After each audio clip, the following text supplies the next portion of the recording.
Hi everyone, it's Lisa Finkel from Finkel Pottery in Prince Edward Island on the east coast of Canada. Thanks for tuning into my channel. I'm doing my last glaze kiln probably for the next 4 or 5 weeks. I had a couple of pop-ups this summer and the last one's this weekend. So this will be the last load that I've done. We have some repetition here, but a few new things that you'll have a peek at. So this one is one of my PEI Girl mugs, my Studio White inside, winter wood up to here.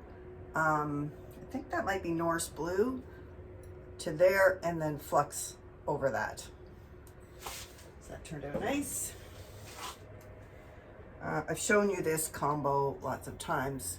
Same idea, winter wood, just it's on the white stoneware. Oh, and I fired this kiln to about a cone 5.5. Camille Hoffman's firing schedule, which is a bit of a slow, cool schedule, really helps with pinholing. And the clay I'm using is either a brown or a white stoneware from Pottery Supply House. So, white inside, winter wood, Norse blue, overlapping the winter wood a bit, and then flux where the two are overlapping. So it's a really beachy, cute beachy glaze combo. So I have a few of those in here. This is one of my soap dispensers. So I'll have to take that inside. Hopefully, it looks like it'll fit. Oh, this I threw as a cup and things went a little wonky on the wheel. So I just cut the top off, made it into a vase. So with some appliques and some carving. And white inside, and I really actually like using celadons as you might use underglazes, because I've had a lot of mixed results with underglazes, and I know I just need to play with it more. But these Amico celadons act like underglazes. They're so, if it's right for the application, they're awesome. So in this case, I used marigold and sky and wasabi. So I just painted them all on and then completely covered it with the mixing clear, and look, nothing moves. So that turned out really cute. I'm really happy with that. It's a pretty vase. Look pretty with some flowers in it. This one is a coat of coral, then a couple of coats of amaryllis, and slightly overlapping a few coats of Spectrum Soft Red. So I ordered a bunch of new Spectrum glazes. I love this soft red so much. I thought, oh, I gotta try some other stuff, because there is so much variation happening in their glazes. Some of you out there might be using Spectrum already. Tell me what you think about them. So soft red with white. That's really pretty, overlapping. And soft red with white again. Just white inside. So white to about here, and then soft red, just slightly overlapping, because it runs like a son of a gun. And I don't want to have to take it off my kiln shelves. I think this is the last soft red with white. And that could either be like a cup or like a little vase, whatever people want to use it for. And this is the last one with the Norse blue and the winter wood. So those turned out nice. Happy with those. What else? What else? What else? This is a really popular combo for me. So it's Mako eggplant on the bottom, a couple of coats of peacock, which is the base for shipwreck, on the top, and then a coat of shipwreck, and then some random gobs of flux. So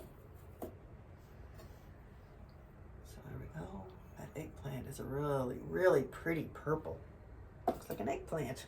Go figure. And here's another one. Been making more of this shape of mug lately. Just to switch it up a little bit. A lot of people have a lot of my build mugs already, so you always want to be able to offer them something new, especially for those people out there who are collecting mugs, and there's always a few of those. Little planter. Exact same, the Norse blue and the winter wood and the flux again. And I fired the bottom of it on stilts so that it would be finished. So that turned out cute. Happy with that.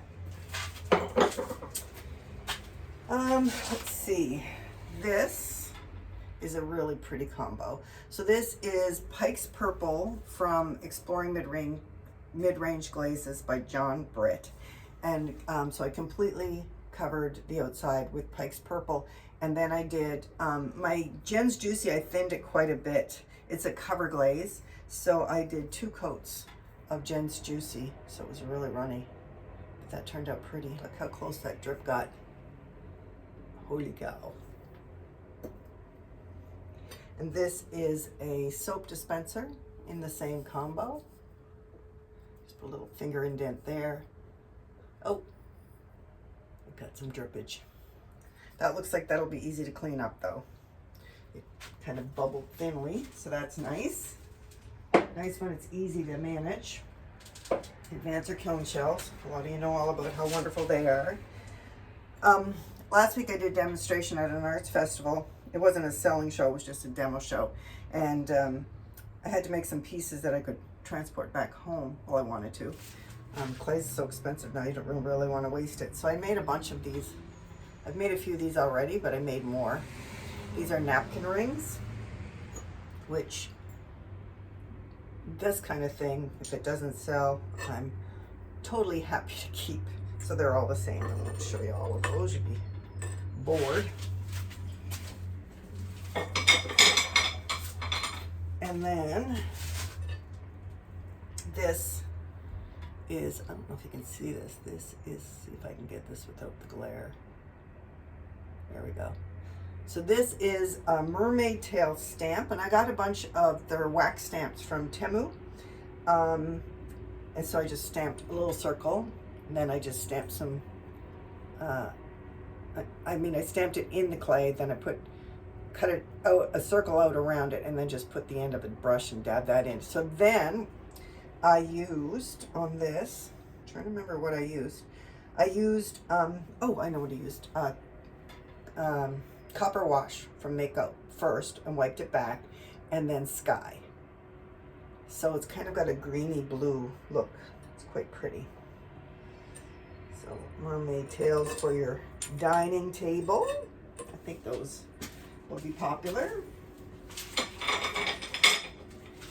And like I said, if they're not, I will not be heartbroken. The other thing I made at this was just a bunch of little discs. So this is a cat. This is coral, Mako coral. This is Snapdragon, Emiko Snapdragon. Now I had thinned it quite a bit, so it's the color is not super thick, but I like it. It's kind of a pinky red, a little horsey, also coral. So I have a bunch of these, and then little coral flowers. So I'm going to just stick a little magnet on the back of those and put them in a little basket at the pop-up sale. So I did a bunch of those. Okay, on to the second shelf. God, I hope I can remember what I put on some of this stuff. I am not a good note taker, full disclosure. Okay, this one. This is just a little freeform tray I made.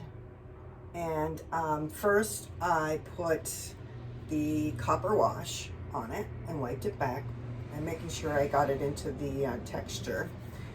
And then I did, I think, 3 coats of Norse Blue. I'm out of my dipping Norse Blue, so I'm brushing at the moment. Then I did, and I wiped back the copper wash. Then I did a coat of Celadon Blue. That's pretty, very seaside-y. That turned out nice.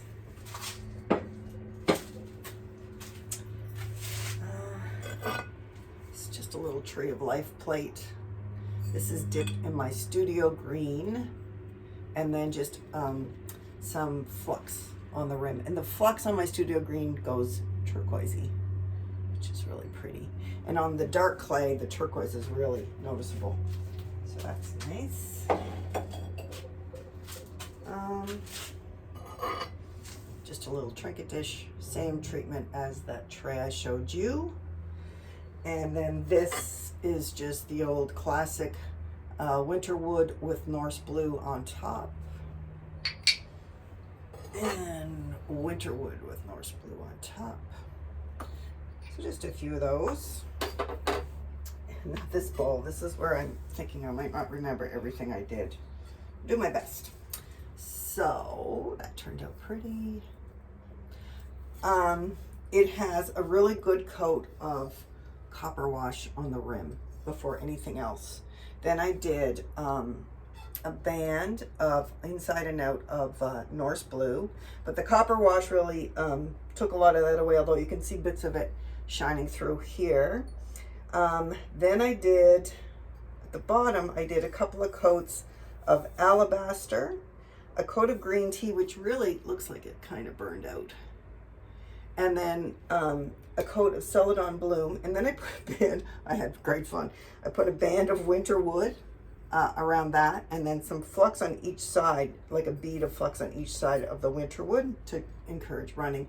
And the copper wash, if you put it on thick enough, will run quite nicely too.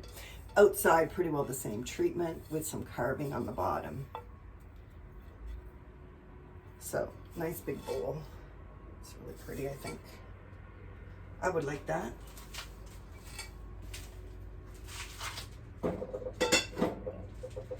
All right. And then I just have a bunch more of these little things I'm going to turn into magnets. I'll just show you the ones that I haven't shown you yet. This is like a little anchor.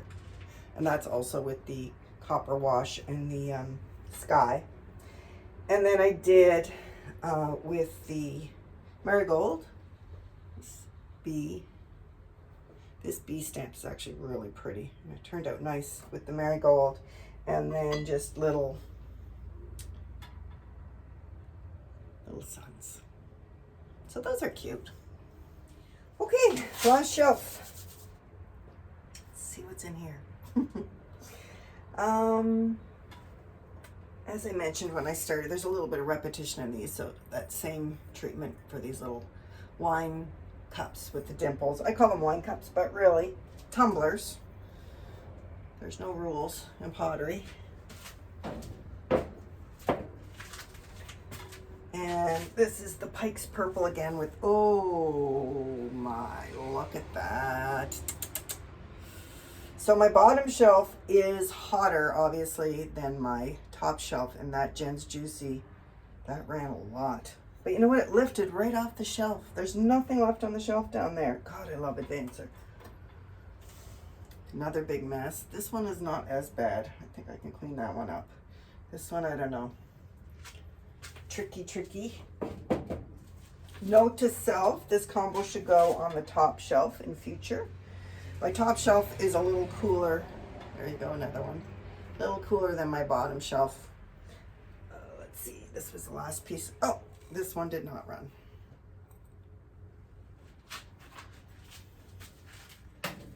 Oh, the joy and the agony of a kiln opening.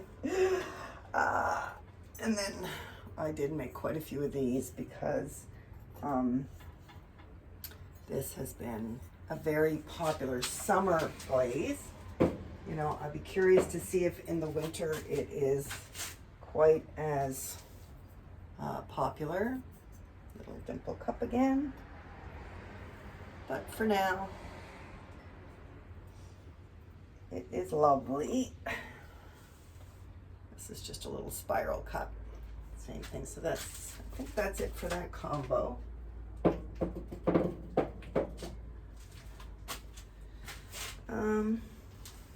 Oh, this is pretty. Ooh, I might have to do this again. So this is, I think next time I'll overlap more. So this is my Studio White. Then I did a band of Norse Blue and then a band of Spectrum Soft Red. And can you see that running? You can see the blue peeking through. So I did not overlap the soft red over the Norse Blue very much, but I think next time I would, because I really like the feathering I'm getting with that. It's hard to do it without the glare, but that's really pretty. Yeah. Note to self, that would be a gorgeous mug, actually. Oh yeah. This is Mako Copper Jade, and I used it a couple of times and I got this poopy green every time. So I did a test towel and I thought, well, I'm gonna dip it and like just make it super thick, just to see if it's my thickness. It's not my thickness, it's my slow cool, I think. If anyone watching uses copper jade, let me know what you think. But I think it's because it's kind of like ancient copper. I think it likes to go up to a top temp and drop. And I don't do that because that can create pinholes depending on what glaze you're using, especially with the celadons. And this, I had mixed up a batch of that pink I use a lot. And I put it on a couple of little things and it turned out white. So I thought, well, I mixed it that day. I'm gonna leave it overnight. I mixed it really, really well. And it is not pink. So I'm not sure what I did. I don't know if I missed an ingredient when I was making the glaze. Totally possible. So anyway, I mean, what I'll probably do rather than trying to add stuff to the glaze, which can be problematic, is it looks like it's almost a creamy color, so I just might use it as a base glaze rather than adding things to a bucket of glaze. It wasn't a huge batch, thank God, because that can be discouraging. So I made another little planter, and this one is soft red with my studio white, just a white bottom. And I fired the bottom on stilts, and I just have to grind that a little bit. But that's a cute little planter.